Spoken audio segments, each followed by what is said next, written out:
Okay, guys, welcome back. So the last technical skill that I'd highly recommend is utilizing some form of cloud-based automatic saving document editor.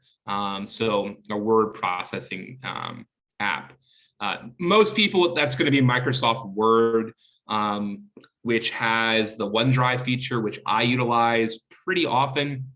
The great thing about OneDrive is that if you have it enabled through your Microsoft account, you can access that file virtually anywhere, even on your phone if you want to, which will kind of which will tie in nicely to some of the things we're also going to talk about at the end here, the last little secret tip.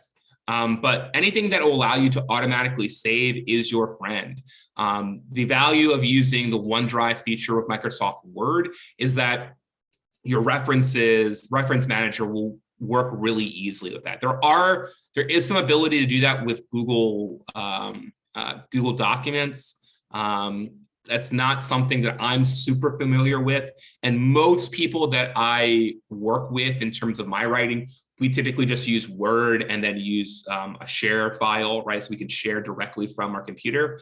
And the great thing about this, instead of like the old way, if you would write and email people, you can really lose the additions and different edits and stuff you may have made as a group. So the value of using something that saves in real time, that is cloud-based, it's easily shareable of the original document. I don't have to share individual files. It's the same file being updated in real time, is that you guys can all work on things at the same time. You can leave notes for each other.